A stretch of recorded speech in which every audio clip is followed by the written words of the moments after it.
Hello everyone and welcome to Luminar Coffee Break. I'm Angela Andrieux and today we're going to talk about how to select the best images from a series. We're going to be looking at a series of portrait photos, a particular shoot, and going through and choosing which ones to process, which ones to set aside, and look at the different ways you can filter the images in Luminar AI. We'll also go through a really quick edit and sync those edits across a series of photos so you can maintain a cohesive look through a batch of images. Let me go ahead and share my screen and we'll jump right in. So I have up on the screen a folder of images that I've already brought into Luminar AI. I did that by going up here to the plus button. There we go. And clicking on add a folder. Now that folder is over here. I've called it mom and daughter because it's a mother-daughter photo shoot. And we've got this gorgeous mother and daughter series. We've got a few pictures here of the location of the photographer and several different poses that we went through. And these pictures were captured by our ambassadors, Dan and Shell, and they did a beautiful job with this shoot. So we're going to go through and select the best ones from this series and decide which ones we want to keep and which ones we want to get rid of. So the process of doing that is called culling. And the things in a portrait shoot that I look for as I'm going through and culling images is focus. You want to make sure your subject's in focus, your eyes are in focus, you've got good expressions. So the looks on their faces, the gestures with their hands, gestures, things like that, those matter. You'll obviously want to pay attention to composition, the lighting, all of those things are going to play into which ones are keepers and which ones might be set aside and not processed. So I want to take a moment here really quick and say hello to Randy, Wolfgang, and Pat. Thank you so much for joining me today. All right, let's go ahead and get started. So I'm here in the catalog and I've got my grid view up. Now if you're on a single image like so, you can always hit the G key and go straight back to your grid view. And I'm going to start going through these images using the arrow keys on my keyboard and using some keyboard shortcuts that I think are really important for this process. Now if you're not familiar with Luminar AI's keyboard shortcuts, you can find those by going to the Help menu, into the User Guide, and this will pull up the User Guide in your browser. Scroll to the bottom of the table of contents over here, and on the bottom we've got keyboard shortcuts here for Mac and for Windows. So since I'm on a Mac, that's what I'm going to click on for right now. And the ones we're going to pay the most attention to are going to be the ones here for the image menu. We're going to be looking at the one for favorites, rejected, and unmarked. So P, for me, that stands for picks. These are my picks. X is for rejected, so we're going to X those out. And if you accidentally mark something and you hit an X and you didn't mean to, you meant to hit a P, you can always hit U to unmark it and remark it to whatever you want it to be. So let's start there. I'm going to click on this first image. I think that's a nice one, so just at a glance, that looks good. I'm going to go ahead and click that as a P for a pick or a favorite, and you'll see that that little heart in the corner lights up. You can also highlight over that heart and click it like so. For this image, I don't think I want to do anything with it, but it's a nice image to have in this series, but I don't think I'm going to edit it. These ones where our photographer was just testing the light, I'm going to hit an X on those because I don't think those are really keepers. Those are just for testing the light. So now let's go down to this next series. We've got the mom and the daughter sitting on the blanket, and we have 4 that are very similar. So let's go ahead and zoom in here, take a look at it larger. I double-clicked on the image to view a larger view, and now I can use the arrow keys on my keyboard to go through these and see which ones have the best gestures, which ones have the best composition, and just kind of take a look. I love that one. I think that's great. I can also, in this view, hit my P key to make that a pick. And if you want to see which ones you've picked and rejected, we can go here to our View menu, and we can show the Photo Actions panel, and that'll show your picks and rejects here at the bottom. It may also be helpful when we're doing this to go to View and show our film strip, and that brings all of our images from the series from that folder into view at the bottom of the screen. So now let's go ahead and look at the next one. I think that's a cute picture. I'm not sure that mom would like it though, because that look on her face is maybe not the one that she likes the most. I think she'd like that one a lot better. That one's really cute, and that one's really nice, but mom's got her eyes closed a bit, so I think this is the other one that I would choose out of those 2. I'm not going to mark the other ones as rejects because I think they're still good images. The ones I would mark as rejects are going to be the ones that are straight up blurry, or the composition is just really off, something that I don't think I can save. Sorry about that. My watch is talking to me. Go away. Stop. All right. So now let's go ahead and move on to the next bit here. We only have one of this particular frame, and I do like it, so I'm going to go ahead and hit my P key for my pick. And I'm just going to quickly move through the rest of these images and choose the ones that I want to keep.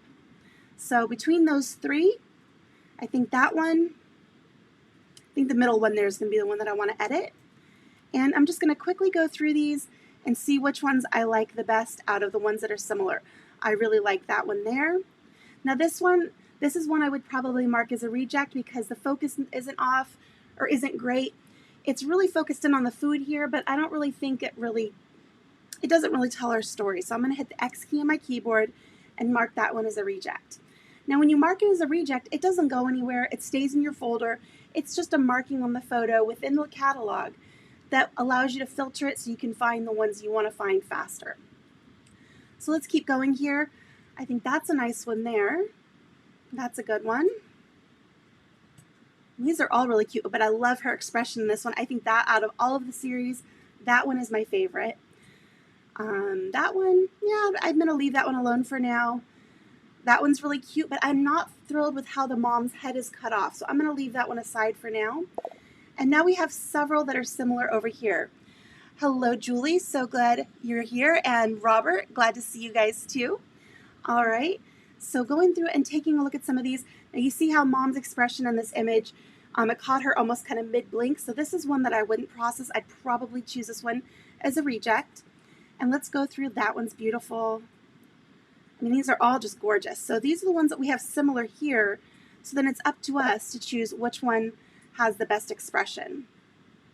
And I think I'm going to probably go with this one here. So I'm going to hit that as my pick, my favorite, and I'm going to leave the rest unmarked.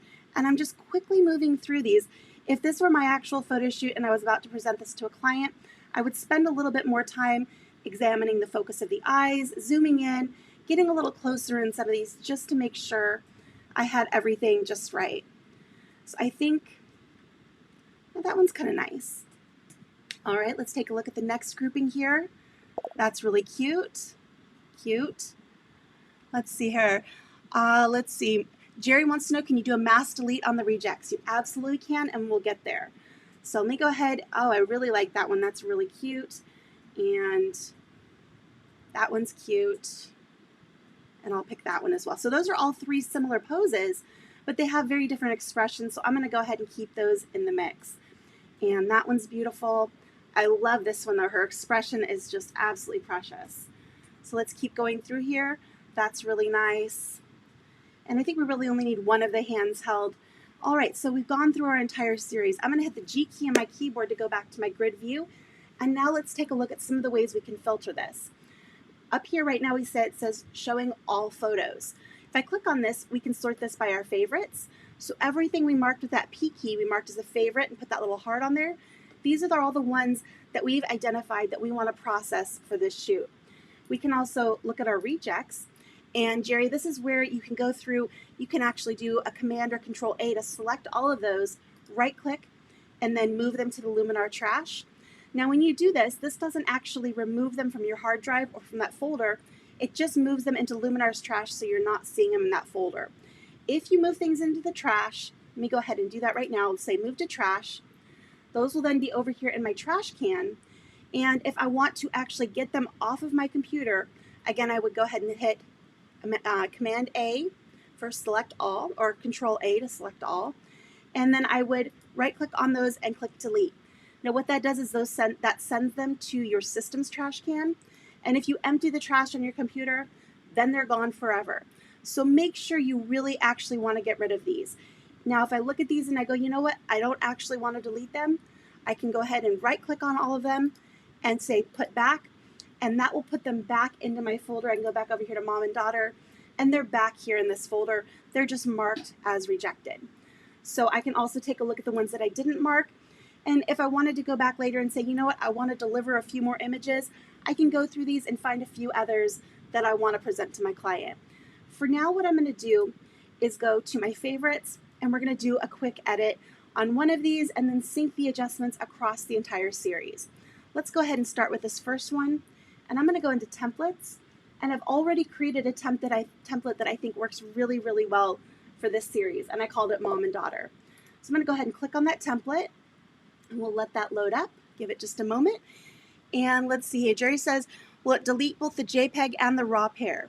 If you are viewing, so if you go up to view RAW plus JPEG pairs and you say show separately, that'll show both your JPEGs and your RAWs. And that will allow you to delete them. You know, you can grab all of them or you can grab none of them and delete which ones you want. If you're filtering to show only your RAW images and those are the only ones you've marked as rejects, I believe it will only delete the RAW, and I believe the same will go for JPEGs. I haven't tested that, so let's see here. Maybe the best way to do that, let's go up here to our help menu and into our user guide and take a look at what that does. RAW plus JPEG, there we go. And handling RAW plus JPEG pairs. So this section is going to walk you through exactly what happens when you have these selected. So Jerry, I would recommend going through and reading this and making sure that it works the way that you want it to and that you're deleting the pair if that's what you want, or if you're just deleting the JPEGs or the RAWs if that's what you're after. So let me go ahead and pop back over here. So we've gone ahead and added our template to this image. Let's take a look at the before and the after. Now you'll see, now that we're in templates or even over in edit, our film strip is still present at the bottom and it is only showing the images that we selected as favorites. So what I can do is I can actually, I've got the first one clicked. I'm going to hold down my shift key and click the last one. Actually, yep, yeah, there it went. So it selected all of my images, and now I can right click on that first image and I can go to adjustments and I can say sync adjustments, and it will apply that template to every image in this series. Hello, Joseph, good to see you. Good to see everybody. All right, let's see. So now we've added that template, and unfortunately I just had a wee crash. Give me just a moment to load this back up. Let's go ahead and reopen. One moment, sorry about that, guys. Apparently throwing too much at my computer for the moment. We'll go ahead and get that bug report filed with our team and get that addressed. Hopefully that launches back up here quickly. There it goes. All right. Sorry about that. And we're back. Okay, so I'm going to go back to my catalog, and we're still showing our favorites, and all of them have that template that we've added now. So what we can do as we go back through this is to see how that template affected those images and make adjustments if we need to. So for instance, let's take a look at this image here. I think the template looks really nice. Let's take a look at the before.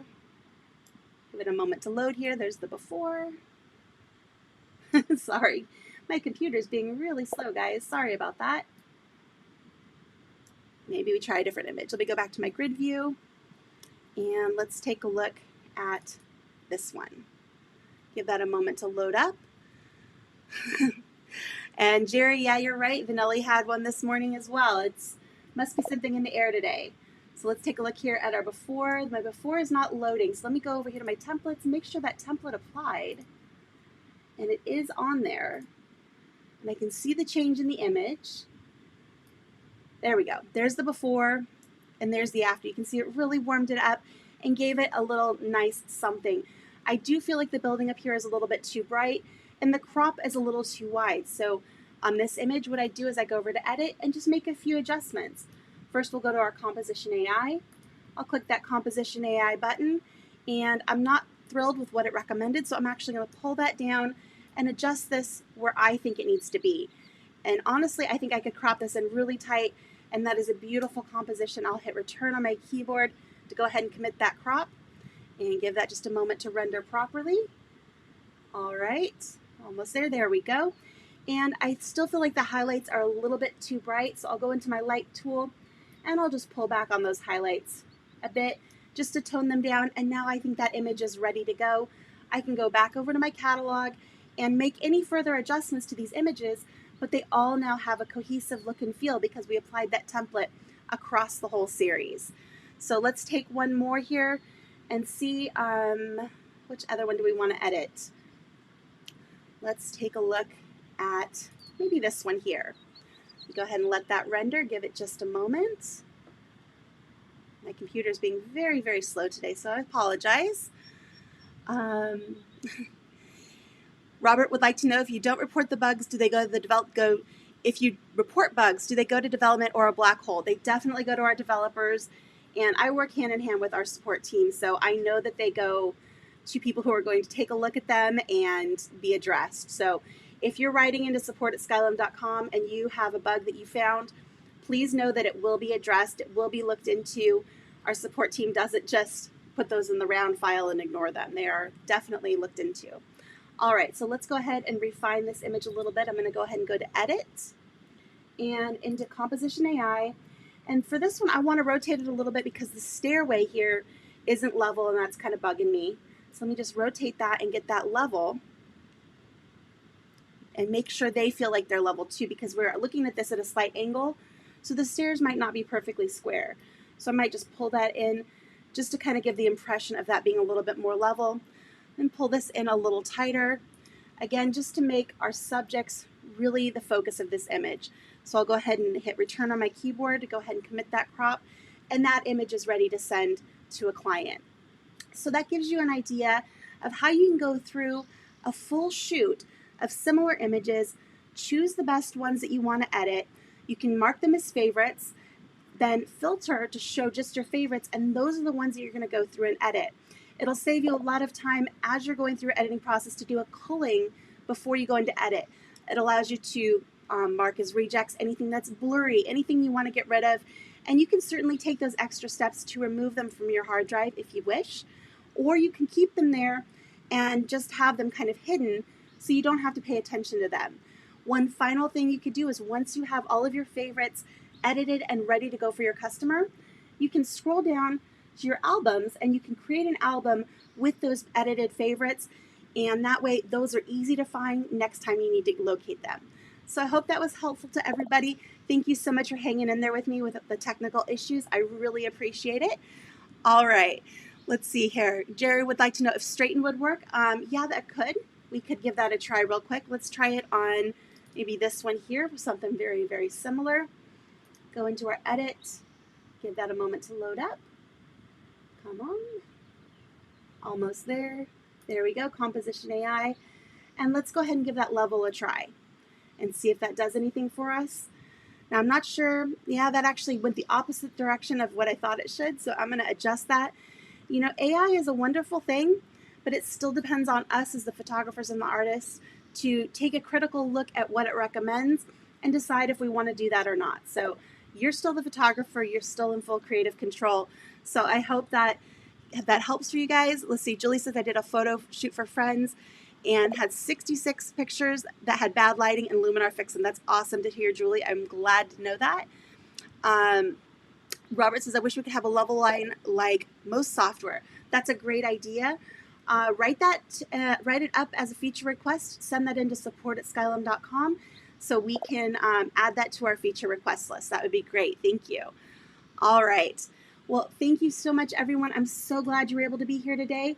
I'm going to go ahead and wrap it up for today. Vanelli will be with you tomorrow, and I will be with you again Thursday.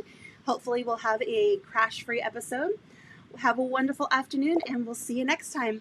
Bye, everyone.